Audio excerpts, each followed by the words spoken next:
کہف کا پہلا رکوع اور 15ویں پارے کا 13واں رکوع۔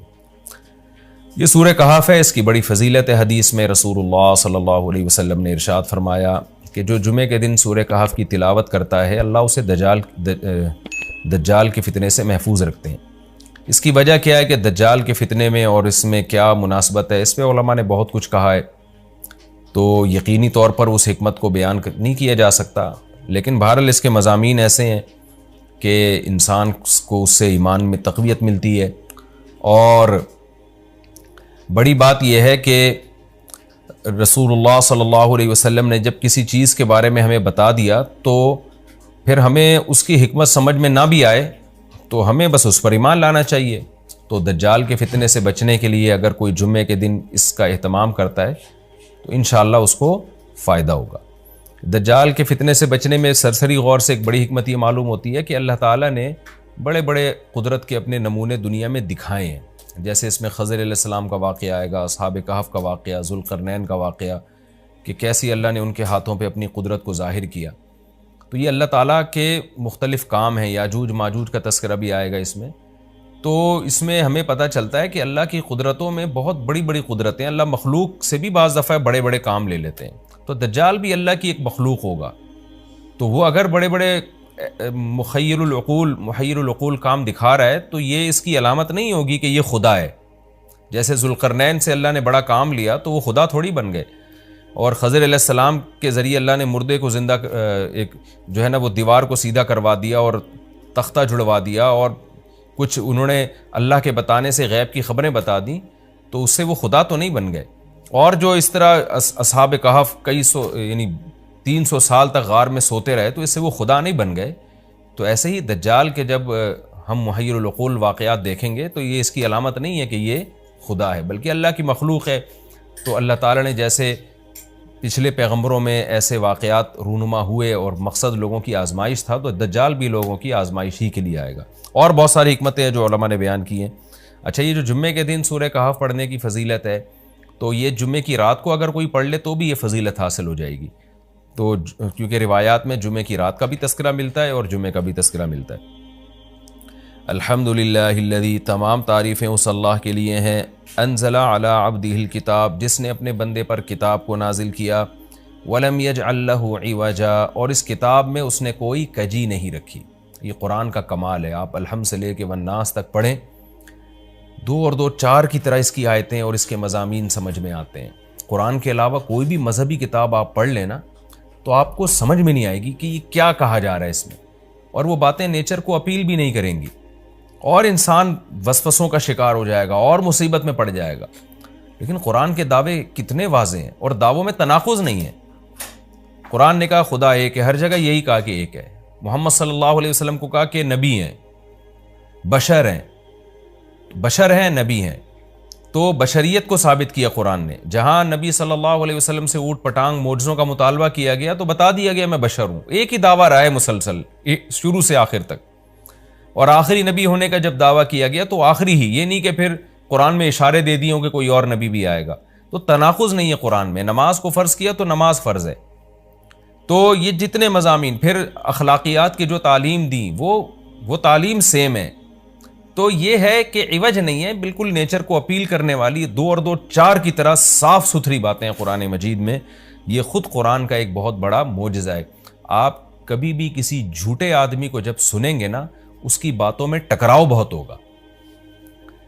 میں ایک دفعہ تحقیق کر رہا تھا، یہ منکرین حدیث جو ہیں جنہوں نے کہا، دعویٰ کیا کہ حدیث حجت نہیں ہے، تو ہمارے شیخ حضرت مفتی رشید احمد صاحب رحمہ اللہ تعالی نے اصل الفتاویٰ کی 2 جلد میں ان کے خلاف بہت کچھ لکھا ہے۔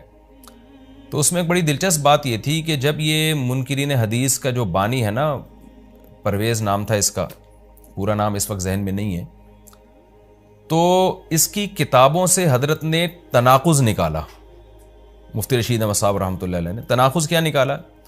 ایک جگہ لکھ رہا ہے کہ حدیث حجت نہیں ہے، دوسری جگہ لکھ رہا ہے کہ حدیث حجت تو ہے لیکن جن ذرائع سے ہم تک پہنچی وہ ذرائع حجت نہیں ہے، اور ایک جگہ لکھ رہا ہے کہ حدیث حجت بھی ہے لیکن صرف نبی صلی اللہ علیہ وسلم کے دور تک کے لیے حجت ہے، ہمیشہ کے لیے حجت نہیں ہے۔ تو ایسے کئی تناقض، تو اس میں حضرت نے لکھا کہ اس سے پتہ چلتا ہے کہ یہ بیچارہ خود اس کو پتہ نہیں ہے کہ یہ اس کا دعویٰ کیا ہے. یعنی اس سے صاف واضح ہوتا ہے کہ ان کا مقصد صرف اور صرف ہمیں اسلام سے ہٹانا ہے، اور حدیث کو مشکوک قرار دے کر، کیونکہ زیادہ تر جو قوانین ہمیں اسلام کے ملتے ہیں وہ تو قرآن میں بہت کم ملتے ہیں، وہ تو احادیث میں ملتے ہیں.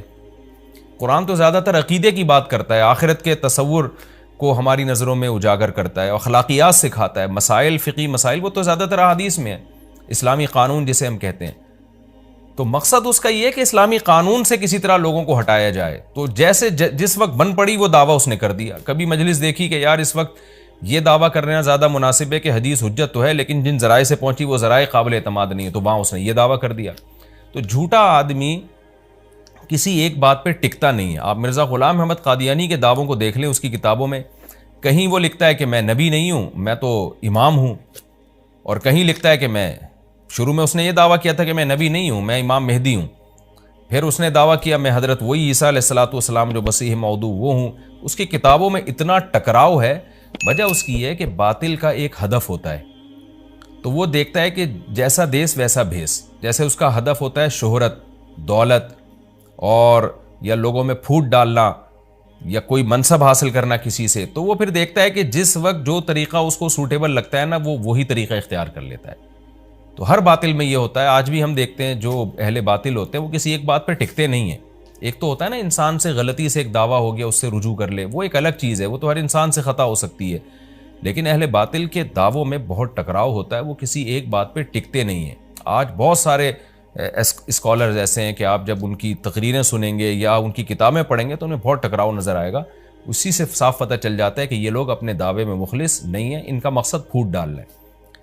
تو جتنی جو تحریف شدہ آسمانی کتابیں ہیں، یہ جتنے باطل مذاہب ہیں، ان میں بھی آپ کو یہ ٹکراؤ نظر آئے گا. تو قرآن یہ دعویٰ بار بار کرتا ہے کہ اللہ تعالیٰ نے جو کلام اپنے حبیب صلی اللہ علیہ وسلم پہ نازل کیا اس میں آپ کو عوج نظر نہیں آئے گا، کوئی کجی نظر نہیں آئے گی. بہت واضح 2 اور 2 4 کی طرح وہ اپنے دعووں کو دعوے کرتا ہے قرآن مجید، اور اس پر دلائل قائم کرتا ہے. قیماً، اللہ فرماتے ہیں سیدھا سیدھا کلام ہے.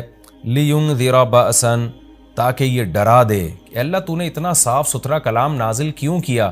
اللہ کہتے ہیں 2 وجہ سے. برے لوگوں کو ڈرانے کے لیے، اچھے لوگوں کو امیدیں دلانے کے لیے، تاکہ برے لوگ برائی سے بچیں اور اچھے لوگوں کو موٹیویشن ملے. یہ دعویٰ بھی قرآن کا کتنا پیارا اور کتنا صاف ستھرا ہے. برائی کو ختم کرنا چاہتا ہے قرآن، اچھائی کو پروموٹ کرنا چاہتا ہے. لینذر باسا شدیدا، ہم نے کیوں نازل کیا؟ تاکہ یہ ڈرا دے شدید عذاب سے، من لدنہ، اللہ کی طرف سے، یعنی اللہ کی طرف سے ڈرا دے. وَيُبَشِّرَ الْمُؤْمِنِينَ، اور ایمان والوں کو خوشخبریاں سنا دے. کون سے ایمان والے؟ الَّذِينَ يَعْمَلُونَ الصَّالِحَاتِ، جو اچھے اعمال کرتے ہیں. کیا خوشخبری سنا دے؟ ان لہم اجرا حسنا، کہ ان کو اجر ملے گا بہت اچھا، اور ایسا اجر ملے گا ماکثین فیہ ابدا، رہیں گے اس اجر میں وہ ہمیشہ ہمیشہ. وینذر الذین قالوا، اور تاکہ یہ کلام ڈرا دے ان لوگوں کو، الذین قالوا، جو کہتے ہیں اتخذ اللہ ولدا. اللہ نے ڈرانے کا ذکر 2 دفعہ کیا، اس لیے کہ ایک تو عام لوگ جو برے ہوتے ہیں ان کو ڈرا دے، اور مشرکین میں خاص طور پر یہ برائی تھی کہ یہود و نصارہ کی باتوں میں آ کے اللہ کے لیے اولاد ٹھہرا لیا کرتے تھے. وہ فرشتوں کو بیٹیاں کہہ دیا، یا عیسائیوں کی باتوں میں آ کے اللہ کے لیے اولاد ٹھہرا دی. تو اس لیے اللہ نے خاص طور پر ان مشرکین اور ان کافروں کا ذکر کیا جو نبی صلی اللہ علیہ وسلم کے دور میں اللہ کے لیے اولاد ٹھہراتے تھے، کہ اللہ ان کو بھی ڈرا دیا جائے. وَيُنذِرَ الَّذِينَ قَالُوا، اور ڈرا دے ان لوگوں کو جو کہتے ہیں اتخذ اللہ ولدا، کہ اللہ نے ٹھہرا لی ہے اولاد. سورہ کہف بھی مکی صورتوں میں سے ہے نا، تو اس میں بھی توحید کا مضمون بہت ہوگا. ما لہم بہ من علم، نہیں ہے ان کے لیے اس دعوے پر کوئی دلیل.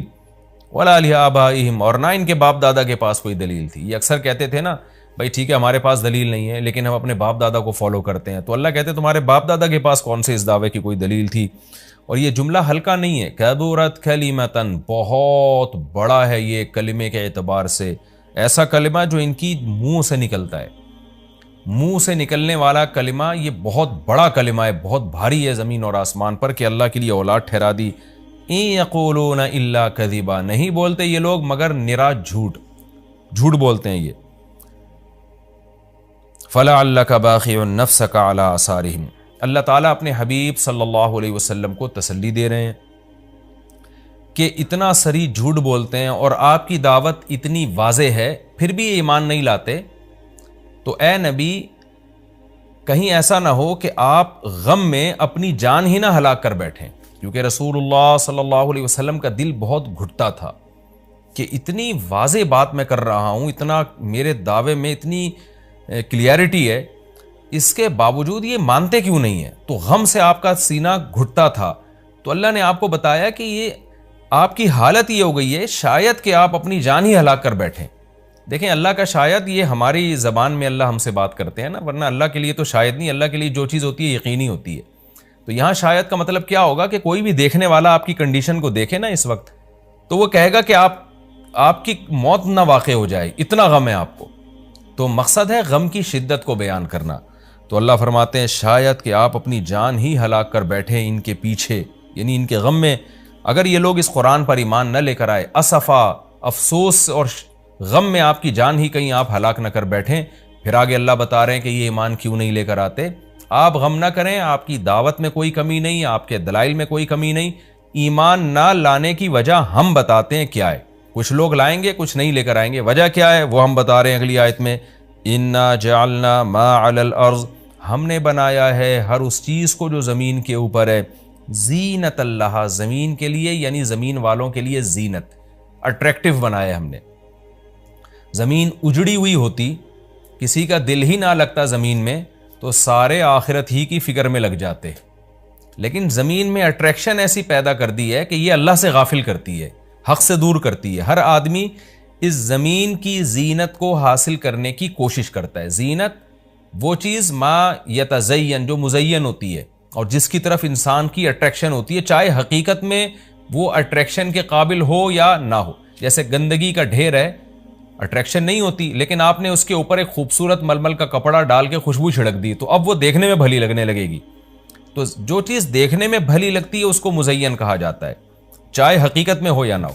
تو اللہ نے کہا کہ ہم حقیقت میں زمین اچھی ہے یا نہیں ہے یہ لوگ اس کو نہیں دیکھتے، بس اٹریکٹیو ہے اس کو دیکھتے ہیں کہ اس کا یہ اٹریکٹ کرتی ہے اپنی طرف۔ حقیقت میں دیکھا جائے تو مسافر خانہ ہے نا، کتنی بھی مل جائے تو ختم ہونے والی ہے، تو فنا ہونے والی چیزوں سے کون دل بہلاتا ہے۔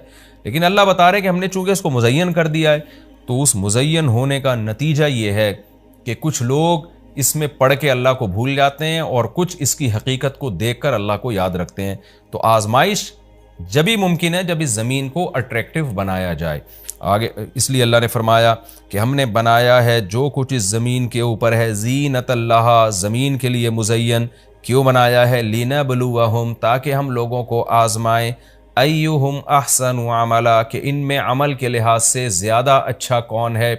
اگر زمین کو مزین نہ بنایا جاتا تو سارے عمل کے لحاظ سے بہت اچھے ہو جاتے، کیونکہ قربانی نہ دینی پڑتی۔ اب اس مزین زمین کی بہت سی چیزوں کو چھوڑنا پڑتا ہے، نماز کے وقت دکان چھوڑنی پڑتی ہے، اور صدقات و خیرات کے وقت مال کی قربانی دینی پڑتی ہے، اور جو شریعت کے جتنے بھی احکام ہیں تو جاہ کی قربانی دینی پڑتی ہے، منصب کی قربانی دینی پڑتی ہے۔ تو اللہ کہتے ہیں ہم نے چونکہ مزین بنا دیا تاکہ ہم لوگوں کو آزمائیں۔ تو ظاہر ہے جب آزمائش ہوتی ہے تو اے نبی کچھ لوگ کامیاب ہوتے ہیں اور کچھ لوگ ناکام ہوتے ہیں۔ تو آپ چاہتے ہیں کہ ساری دنیا ایمان لے آئے، سارے نیک بن جائیں، یہ آپ کی چاہت پوری نہیں ہو سکتی، کیونکہ امتحان میں 100% لوگ کامیاب عام طور پر نہیں ہوا کرتے۔ وَإِنَّا لَجَاعِلُونَ مَا عَلَيْهَا صَعِيدًا جُرُزًا، اور یاد رکھو جو کچھ زمین کے اوپر ہے ہم اس کو بنانے والے چٹیل میدان۔ یعنی اللہ نے جب یہ کہا نا کہ زمین کے اوپر کی چیزوں کو ہم نے مزین کر دیا، تو آگے نافرمانوں کو ایک دھمکی بھی دے دی ہے کہ تم جو اس میں پڑھ کر ایمان سے اور نیک عمل سے غافل ہو رہے ہو کہ بھئی اتنی اٹریکشن ہے، تو اس کا ایک دوسرا پہلو بھی ہے۔ وہ پہلو کیا ہے؟ چٹیل میدان بن جائے گی، سب تباہ و برباد ہو جائے گا۔ یعنی ایگزامینیشن ہال میں جب جو نعمتیں آپ کو دی جاتی ہیں وہ ہمیشہ کے لیے تھوڑی دی جاتی ہیں، وہ تو اس وقت تک کے لیے دی جاتی ہیں جب تک امتحان چل رہا ہے، اس کے بعد وہ لے لی جاتی ہیں واپس۔ تو اسی طرح اللہ اس زمین کو ختم کر دیں گے، اور تب پوری ترقی، جو انسان کی جتنی بھی ترقی ہے زمین میں اور کائنات میں، ساری زمین بوس ہو کے ختم ہو جائے گی، اور اللہ تعالیٰ جس مقصد کے لیے انسان کو پیدا کیا گیا اس مقصد کے بارے میں انسان سے سوال کریں گے۔ ام حسبت ان اصحاب الکہف والرقیم۔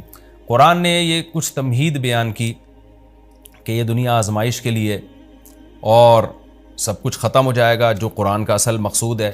اب قرآن ایک واقعے کی طرف آتا ہے۔ مشرکین مکہ یہود و نصارہ سے بہت سی چیزیں سنا کرتے تھے، اور یہود آ کے ان کو چپکے چپکے گائیڈ کرتے تھے کہ جس نے نبوت کا دعویٰ کیا ہے نا، تم ان سے یہ سوال پوچھو، تم ان سے یہ سوال پوچھو۔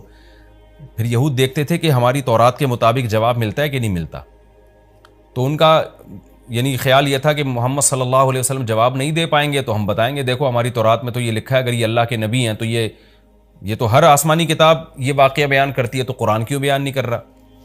تو یہودیوں نے آ کے مشرکین مکہ سے کہا، مشرکین مکہ نے نبی صلی اللہ علیہ وسلم سے سوال پوچھا۔ ان میں 3 سوال تھے، ایک روح سے متعلق جس کا سورہ بنی اسرائیل میں جواب دے دیا گیا، ایک حضرت ذوالقرنین سے متعلق کہ وہ کون سا بادشاہ تھا جس نے پوری دنیا پہ حکومت کی ہے، ان کا تذکرہ اللہ نے قرآن میں بیان کیا، اور ایک اصحاب کہف کے بارے میں۔ تو اب قرآن ان کے واقعے کو بیان کر رہا ہے۔ ام حسبت ان اصحاب الکہف والرقیم کانوا من آیاتنا عجبا۔ اے نبی آپ یہ سمجھتے ہیں کہ اصحاب کہف اور جبل والے پہاڑ والے لوگ، غار اور پہاڑ والے لوگ کیا ہماری نشانیوں میں سے بڑی عجیب نشانی تھے؟ کیا آپ یہ سمجھتے ہیں؟ یعنی یا تو اس کا جواب یہ کہ واقعی یہ نشانی تھے، یا یہ کہ یہ اتنی بڑی نشانی نہیں تھے جتنی بڑی اس کائنات کو بنا دینا بڑی نشانی ہے۔ اذ اول فتیتو، اللہ نے اس واقعے کو بیان کیا، اس وقت کو یاد کرو جب چند نوجوانوں نے ٹھکانہ پکڑا الی الکہف، ایک بڑے غار کی طرف، فقالو، پھر کہنے لگے۔ اب دیکھیں قرآن جب واقعہ بیان کرتا ہے نا، تو سوال تو مشرکین نے اصحاب کہف کا پوچھا تھا، بتا دیا جاتا بھئی ایک زمانے میں اصحاب کہف تھے، جو مشرک بادشاہ تھا جس کے ظلم سے تنگ آ کے وہ علاقہ چھوڑ کے چلے گئے، اور 300 سال غار میں رہے، اور پھر 300 سال کے بعد واپس آئے، اور لوگوں نے پھر بڑی عقیدت کی، محبت کی، بس اتنا کافی تھا۔ لیکن قرآن واقعہ اس انداز سے بیان کرتا ہے کہ اس میں اسباق ملنا شروع ہو جائیں، ہمیں اس میں اسباق ملنا شروع ہو جائیں۔ اب دیکھیں شروع کیسے کیا جا رہا ہے۔ کیا تم یہ سمجھتے ہو کہ اصحاب کہف کا واقعہ کوئی عجیب واقعہ ہے؟ یعنی اللہ کے لیے تو کوئی عجیب نہیں ہے، یعنی انسانوں پر گویا اللہ تعجب کر رہے ہیں کہ اس واقعے کو تم عجیب سمجھ رہے ہو، اور اس سے بڑے عجیب عجیب کام جو ہم نے کر دیے، پانی کے قطرے سے انسان کو بنا دیا، اور اتنا بڑا نظام بنا دیا ہم نے کائنات کا، اس کو عجیب نہیں سمجھ رہے۔ تو یہ انسان کی بھی عقل ہے نا کہ ایک واقعہ عجیب و غریب ہو جائے تو اس پہ حیران ہو رہا ہوتا ہے، اور وہ پوری کائنات بن گئی اور انسان کا پانی سے وجود میں آ جانا، چونکہ یہ ہم اس کے عادی ہو چکے ہیں یہ منظر دیکھنے کے، تو یہ ہمارے نظر میں عجیب نہیں رہا، ورنہ حقیقت میں تو اس سے زیادہ عجیب کام اللہ کر چکا ہے۔ تو ایک تو سبق اللہ نے ہمیں یہ بتایا اس واقعے میں کہ یہ واقعہ اتنا عجیب نہیں جتنا اللہ کے دوسرے کام زیادہ عجیب ہیں۔ تو قرآن واقعہ بیان کرتا ہے اس انداز سے تاکہ ہمیں اس سے اسباق ملے۔ اذ اول الفتیۃ الی الکہف، نوجوانوں نے غار میں پناہ لی، فقالوا ربنا، اور کیا کہنے لگے، اے ہمارے رب، آتنا من لدنک رحمہ، تو دے ہمیں اپنی طرف سے رحمت، اور ہیئ لنا من امرنا رشدا، ہمارے معاملے میں کوئی رشد کا انتظام کر دے، یعنی درستگی کا انتظام کر دے۔ اس میں کیا سبق ملتا ہے کہ جو مشرک بادشاہ تھا، کافر بادشاہ تھا، چند نوجوان اسلام لے کر آئے، اللہ کے برحق دین کو قبول کیا، ان کو یہ یقین تھا کہ ہم اس علاقے میں رہ کر اپنے دین اور مذہب پہ قائم نہیں رہ سکتے، لہذا انہوں نے ارادہ کیا ہم ہجرت کرتے ہیں۔ تو اب ہجرت کر کے جائیں کہاں؟ تو اللہ سے دعائیں مانگ رہے ہیں۔ اس سے کیا پتہ چلتا ہے کہ جب آپ کے لیے کسی علاقے میں رہ کر دین پر چلنا ناممکن ہو تو آپ پر لازم ہے کہ آپ اس علاقے کو چھوڑیں، ایک بات۔ نمبر 2، چھوڑ کر آپ اللہ پہ اعتماد اور توکل کریں کہ جس اللہ نے مجھے یہاں کھلایا وہ کہیں اور بھی کھلا سکتا ہے۔ نمبر 3، اللہ سے 2 قسم کی دعائیں مانگیں۔ نمبر 1، اے اللہ تو میرے لیے رحمت کا انتظام کر دے، یعنی اپنا رحم کر تاکہ تیری رحم کی وجہ سے ہمارے لیے معاملات آسان ہو جائیں۔ نمبر 2، تو ہمیں گائیڈ کر، ہیئ لنا من امرنا رشدا کا مطلب سیدھا راہ دکھا، ہمیں بتا کہ ہم نے جانا کہاں ہے، کس ملک میں اسٹے کرنا ہے، سفر کیسے کرنا ہے۔ یہ بالکل ایسے ہی ہے جیسے موسیٰ علیہ السلام سے غلطی سے قتل ہو گیا، تو اب مدین سے جب نکلنا تھا، مصر سے جب نکلنا تھا تو راستہ معلوم نہیں تھا، تو وہاں بھی اللہ تعالیٰ سے موسیٰ علیہ السلام نے دعا مانگی کہ وَلَمَّا تَوَجَّهَ تِلْقَاءَ مَدْيَنَ قَالَ عَسَىٰ رَبِّي أَن يَهْدِيَنِي سَوَاءَ السَّبِيلِ، مجھے امید ہے میرے رب مجھے سیدھا راستہ دکھائے گا۔ تو جب انسان کو راستے معلوم نہ ہو، گائیڈنس نہ مل رہی ہو کہ جانا کہاں ہے، کہاں اسٹے کرنا ہے، تو ایسے موقع پہ اللہ سے سیدھے راستے کی دعا مانگنی چاہیے۔ تو یہاں بھی انہوں نے دعا مانگی کہ اللہ تو ہمارے لیے رحمت کا انتظام کر دے اور ہمارے لیے ہمیں گائیڈ کر دے کہ ہم نے جانا کہاں ہے، کہاں اسٹے کرنا ہے۔ تو قرآن کہتا ہے ہم نے ان کی دعا کو قبول کی، فَضَرَبْنَا عَلَىٰ آذَانِهِمْ۔ رحمت کا انتظام کیسے ہوا کہ ہم نے غار کے اندر، کیونکہ گئے ان کے کتے کو ساتھ لے کر غار کے اندر گئے ہیں، اور وہاں انہوں نے کہا کہ فی الحال ہم یہاں لوگوں سے چھپ جائیں، کسی طریقے سے پناہ میں آ جائیں، پھر دیکھیں گے جی اٹھ کے ہم نے جانا کہاں ہے۔ تو قتل کے خوف سے نکلیں اور غار میں جا کے آرام کیا، تو اللہ کہتے ہیں ہم نے ان کے کانوں پہ پردہ ڈال دیا، سلا دیا گہری نیند، سنین عددا، کئی سال تک، ثم بعثناہم، پھر ہم نے ان کو جگایا، لنعلم ای الحزبین، تاکہ ہم دیکھیں، جس کا نتیجہ یہ نکلا کہ ہم یہ دیکھنا چاہتے تھے ان دونوں میں سے کون سا فریق ایسا ہے احصا لما لبثوا امدا، جو مدت کے اعتبار سے زیادہ کاؤنٹ کرنے والا ہے اس مدت کو، لما لبثوا، جس مدت تک یہ لوگ ٹھہرے۔ یعنی اللہ تعالیٰ بھی گویا ان کو دیکھ کے خوش ہو رہے ہیں کہ دیکھیں ان کے آپس میں تبصرے کیا ہوتے ہیں، کیونکہ کسی کے ساتھ ایسا کبھی نہیں ہوا۔ تو اب جب یہ اٹھیں گے تو اللہ کی گویا کہ اللہ تعالیٰ بھی ان کی بات کو دیکھ کر نا ایک خوش ہو رہے ہیں ان کو دیکھ کے کہ دیکھو میں یہ باتیں آپس میں کیا کرتے ہیں۔ تو کسی نے کیا کہا، کسی نے کیا کہا، یہ سارا تذکرہ آگے آئے گا۔ یہ واقعہ آگے بھی چلے گا اور انشاءاللہ اس کی تفصیل اگلے رکوع میں زیادہ آئے گی۔ ہمارا یہ رکوع الحمدللہ کمپلیٹ ہو گیا اور وقت بھی تقریباً کمپلیٹ ہی ہونے والا ہے ہمارا۔ تو پچھلے رکوع میں اللہ تعالیٰ نے اصحاب کہف کے واقعے کی تمہید بیان کی تھی، مختصر بیان کیا تھا، اب اس کی تفصیل بیان ہو رہی ہے۔ نحن نقص علیک نبأہم بالحق، اے نبی ہم آپ کو بیان کرتے ہیں ان کا واقعہ حق کے ساتھ۔ حق کے ساتھ کا اس لیے بیان کیا گیا، حق کا لفظ اس لیے بڑھایا گیا کہ ایک تاریخی واقعہ تھا، اور آپ کو پتہ ہے جب تاریخی واقعہ لوگ نقل کرتے ہیں تو بہت کچھ اس میں کمی بیشی کر دیتے ہیں، کچھ اپنی طرف سے اضافے کر دیتے ہیں، کچھ اپنی طرف سے کمیاں کر دیتے ہیں۔ تو واقعہ کی جو اصل بات ہے وہ تو درست ہوتی ہے، لیکن اس میں جو ایڈیشن ہوتی ہے وہ غلط ہوتی ہے۔ تو اس لیے قرآن کہہ رہا ہے کہ آپ لوگوں کو مت دیکھیں، ہم آپ کو ٹھیک بیان کرتے ہیں، جتنا قرآن بیان کرے گا وہ 100% مستند ہوگا، باقی جو لوگوں میں مشہور ہے ان میں کچھ صحیح ہوں گی، کچھ باتیں غلط ہوں گی۔ اس لیے اللہ نے فرمایا کہ ہم ٹھیک طور پر آپ کے سامنے بیان کرتے ہیں۔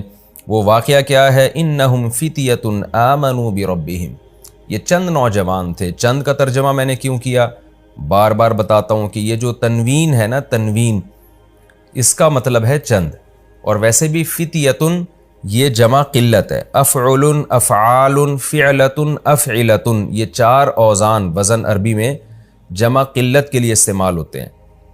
تو جو بھی اس وزن پر ہوگا، جیسے فتیۃ فعلۃ کے وزن پر ہے، تو انہم فتیۃ یہ چند نوجوان تھے، آمنوا بربہم جو اپنے رب پر ایمان لے آئے۔ اس واقعے کا خلاصہ یہ ہے کہ حضرت عیسیٰ علیہ السلام راجح قول کے مطابق، یقینی طور پر تو 100% یقینی بات کسی مفسر نے نہیں کہی ہے، لیکن جو مؤرخین سے مفسرین نے جو واقعات لیے ہیں، اہل کتاب سے جو لیے ہیں، اس کے مطابق دیکھا جائے تو حضرت عیسیٰ علیہ السلام کے دین کے پیروکار تھے یہ لوگ، اور کہا جاتا ہے کہ حضرت عیسیٰ علیہ السلام کے 250 سال کے بعد کا زمانہ ہے ان کا، 250 سال۔ تو اس وقت کوئی ظالم بادشاہ کی حکومت تھی۔ اچھا، حضرت عیسیٰ کے دین کے پیروکار تھے، تو اس پر ایک اشکال یہ ہوتا ہے کہ یہ سوال تو یہودیوں نے کیا تھا، یعنی مشرکین کو یہ سوال یہودیوں نے سمجھایا تھا کہ تم نبی صلی اللہ علیہ وسلم سے 3 سوال پوچھنا، ذوالقرنین کے بارے میں پوچھنا، اور روح کے بارے میں پوچھنا، اور اصحاب کہف کے بارے میں پوچھنا۔ تو جبکہ یہود کا زمانہ تو حضرت عیسیٰ کے دور سے پہلے، اور یہود تو پھر ان کو ایمان والے نہیں مانیں گے، کیونکہ عیسیٰ علیہ السلام کے فالوورز کو یہودی ایمان والا نہیں کہتے تھے۔ تو اس لیے مجھے اس پر واقعی ایک اشکال ہے جس کا میرے علم میں ابھی مجھے اس کے جواب کہیں ملا نہیں ہے۔ تو صحیح بات یہی معلوم ہوتی ہے کہ یہ جو یہودیوں نے، یہ جو مفسرین نے ذکر کیا نا کہ یہود نے یہ سوال پوچھا تھا، تو یہ بھی ایک رائے ہے مفسرین کی، عین ممکن ہے اہل کتاب نے پوچھا ہو۔ تو اہل کتاب میں عیسائی بھی آتے ہیں، تو سوال اہل کتاب نے پوچھا ہو، لیکن بعض حضرات نے یہود کی طرف منسوب کر دیا ہو، کیونکہ یہود جو تھے زیادہ تر یہود ہی سوال پوچھا کرتے تھے۔ تو اس لیے، اور دوسرا اس بات کا بھی امکان ہے کہ ہو سکتا ہے یہ دین موسوی کے پیروکار ہوں، کیونکہ یہ تو تاریخی چیز ہے نا کہ حضرت عیسیٰ کے دین کے پیروکار تھے۔ بہرحال راجح بات یہی ہے کہ یہ حضرت عیسیٰ علیہ السلام کے دین کے پیروکار تھے، حضرت عیسیٰ علیہ الصلاۃ والسلام کے آسمانوں پر اٹھائے جانے کے 250 سال کے بعد کا زمانہ ہے، کسی بادشاہ کا جو بڑا ظالم بادشاہ تھا، جو بت پرستی جس نے پھیلا دی تھی پوری سلطنت میں۔ تو ان لوگوں کو اللہ نے توحید پر قائم رہنے کی توفیق عطا فرمائی، دین عیسوی یعنی حضرت عیسیٰ علیہ السلام کے دین کو فالو کرنے کی توفیق عطا فرمائی۔ تو انہوں نے دیکھا کہ چاروں طرف شرک پھیل رہا ہے، تو ہم اپنے دین کو محفوظ نہیں رکھ سکتے، لوگ ہمیں زبردستی یا تو اسی کفر کی دنیا میں لے کے جائیں گے یا ہمیں قتل کر دیں گے۔ تو ایسی صورت میں ہمیں اس علاقے کو اللہ کی رضا کے لیے چھوڑ دینا چاہیے۔ تو اللہ پہ توکل کر کے یہ نکلے اور پھر غار میں داخل ہوئے تاکہ کچھ وقت وہاں گزاریں اور وہاں مشورہ کریں کہ ہم نے یہاں سے کہاں جانا ہے، یہ زندگی اسی غار میں ہی گزار دیں، ہمیشہ کے لیے اللہ کی عبادت کریں۔ لیکن اللہ نے وہاں ان کو گہری نیند سلا دیا اور 309 سال کے بعد یہ جاگے ہیں۔ تو وہ علاقہ تبدیل ہو چکا تھا، وہاں جو ظالم بادشاہ کی حکومت ختم ہو چکی تھی۔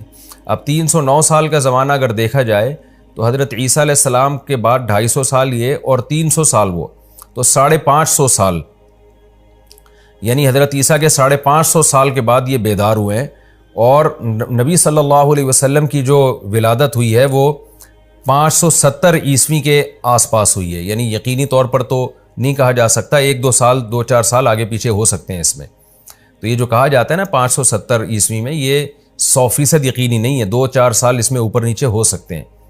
تو اس سے یعنی بعض مفسرین اس طرف گئے ہیں کہ ان کا زمانہ رسول اللہ صلی اللہ علیہ وسلم کی پیدائش سے 20 سال پہلے کا زمانہ ہے، یعنی نبی صلی اللہ علیہ وسلم کے دور سے 20 سال پہلے یہ جو ہے وہ غار سے نکلے ہیں، اور پھر جو واقعہ آگے قرآن نے بیان کیا جو ہم انشاءاللہ تفسیر میں پڑھیں گے۔ تو یہ نبی صلی اللہ علیہ وسلم کے دور کے بہت قریبی واقعہ ہے، لیکن چونکہ وقت مشہور ہو گیا تھا تو لوگوں کی زبان پر عام ہو گیا تھا، اس لیے لوگ آپ سے، یعنی اہل کتاب کی زبان پر عام ہو گیا تھا، خاص طور پر مشرکین تو اس سے نابلد تھے۔ اب یہ ہوا کس جگہ پر ہے، یعنی کس جگہ یہ واقعہ ہوا ہے، اس کے بارے میں بھی کوئی یقینی بات ہمارے علم میں نہیں ہے، کیونکہ اس کے بارے میں جو تاریخی کتابیں ہیں ان میں ٹکراؤ بہت ہے۔ تو یقینی طور پر یہ کہنا کہ یہ فلاں جگہ یہ واقعہ ہوا تھا، فلاں جگہ ہوا تھا، یہ ہمارے بس میں نہیں ہے۔ تو قرآن نے بھی جو اس واقعے کی اہم اجزاء تھے انہی کو زیادہ ہائی لائٹ کیا ہے۔ تو قرآن کہتا ہے وَرَبَطْ إِنَّهُمْ فِتْيَةٌ آمَنُوا بِرَبِّهِمْ، یہ چند نوجوان تھے جو اپنے رب پر ایمان لے آئے، وَزِدْنَاهُمْ هُدًى، اور ہم نے اضافہ کر دیا ان میں ہدایت کے اعتبار سے۔ کیا مطلب؟ ہم نے ان کو اور زیادہ ہدایت دی، اور زیادہ ہدایت کا مطلب یہ ہوتا ہے کہ استقامت عطا کی، توکل پیدا کیا ان کے اندر، جو ایمان کی برکات تھیں وہ کامل طور پر ہم نے ان کو عطا کی۔ وَرَبَطْنَا عَلَىٰ قُلُوبِهِمْ، اور ہم نے ان کے دلوں کو باندھ لیا، یعنی صبر کی توفیق عطا کی۔ اذ قاموا، اس وقت جب یہ کھڑے ہوئے اور کہنے لگے ربنا رب السماوات والارض، ہمارا رب وہ ہے جو آسمانوں اور زمین کا رب ہے، یعنی وہ رب نہیں ہے جو انسانوں نے بنا رکھے ہیں بہت سے رب، ہمارا رب تو وہ ہے جو